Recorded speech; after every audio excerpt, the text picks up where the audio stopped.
Good evening. I'm still reporting on Bill Binney exposing deep state corruption. How's the United States doing? Winning. Midland to fair, I would say, right now. Getting Yeah. better. Midland to fair. Okay, well, that needs an explanation then. Why only fair? It seems to me we're doing great. Well, let's take an example. You know, when DOJ and FBI and us, they just arrested 205 pedophiles, and they thought they were doing great. And I said, well, the way I figure, with the data they have and the information they have, they should have a program that would give them all several 100,000 of them in the country at one time. So why only 205? My point is they're not doing anywhere near what needs to be done. Why? Uh, Inability, lack of know-how, resistance from the deep state, actually being involved in the crimes. All of that is means they put up roadblocks, and side trackers and impediments to get anything done. Such as ceasefires. Yeah, So the whole pedophilia must be much more prevalent than most people think. yeah, I think it is too. Yeah, I mean, I looked at the Epstein retweets of when he was tweeting, who retweeted his tweets Uh-huh. from another source, and it was in the order of a couple thousand. So that's people who tweet what Epstein liked and tweeted. So that puts them in the zone of suspicion. That's just the tweeting aspect, not the email, not the phone calls, not the travel, nothing else. All of that information they have, all of that they should be putting together and making consolidated view of his entire social network and everybody he's involved with. And everybody else, worldwide too, because this is not something that's just local, right? Look at the connections. And it's just as easy to do worldwide. Yeah, the If you data, are the if you data's are all there. if you are looking at the what?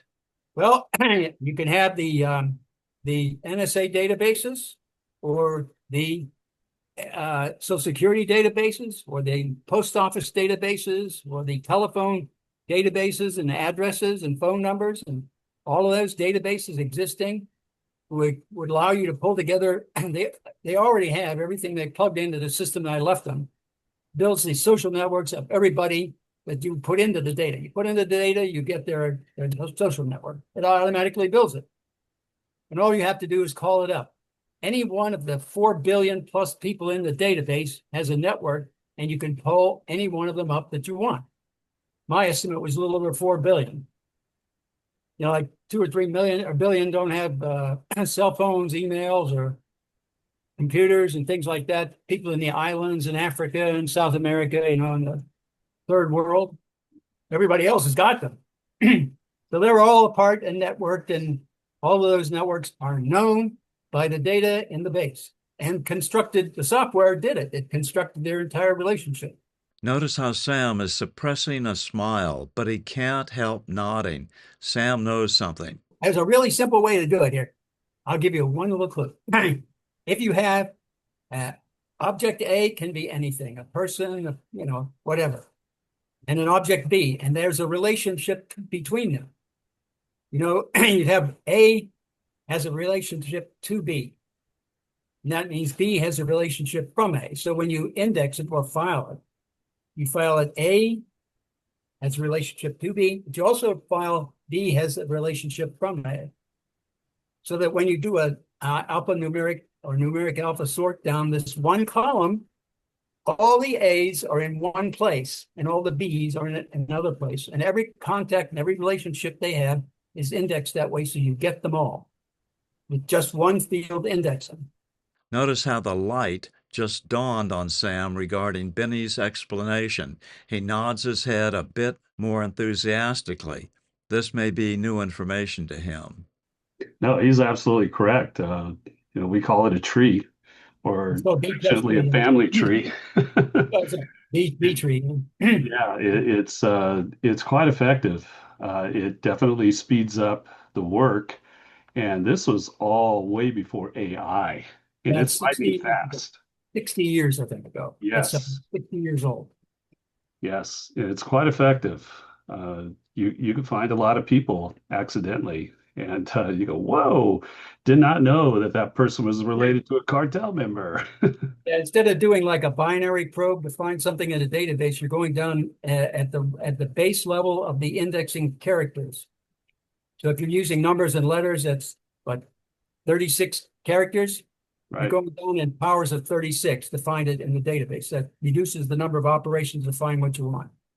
That makes it a lot faster. We had to do that to keep up with the fiber optic race. You can't run now refers to a criminal trying to run from the law. You can't run, Bill. It's very difficult to run now. Yeah, Very difficult.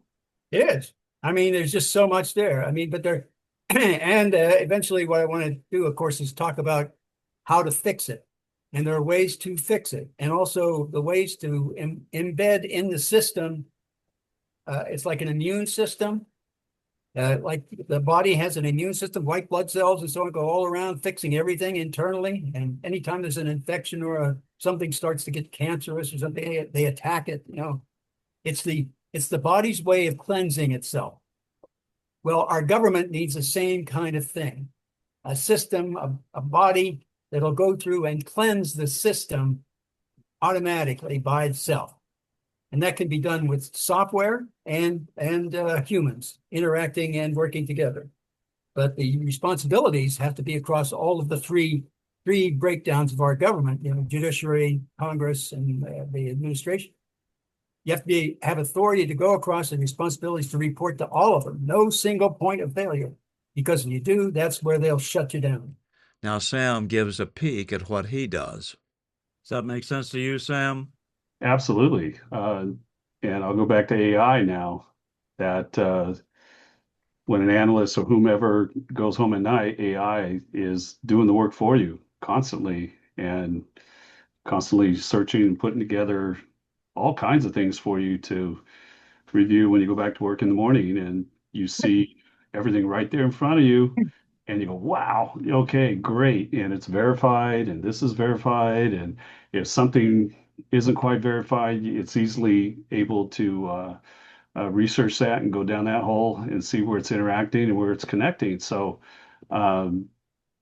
whatever you're doing now, which prior to AI was extremely very intelligent and very effective, AI is now acting as you, the analyst, on how you think, how you operate, how you put this process together, and it's talking to you.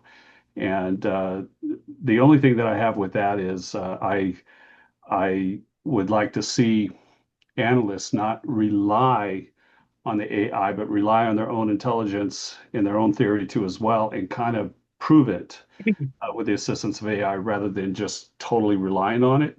But effectively, A to B and the A list and the B list, and connecting that together, and it finding information for you and giving you possible scenarios of information that it found. Or you might want to look at this. Would you like me to do this? Would you like me to do that? You can at least control it that way, but it becomes much more effective and quicker in making some decisions, and it will certainly give any investigator or analyst the ability to say, "Hey, boss, we just found this, and we need to move quick." And Yeah, it can accelerate what people do, individuals do. But I yeah, had a different approach. Okay, my approach was considerably different than that. And I'll tell you what I was doing in the 1990s with a couple programs that I was running.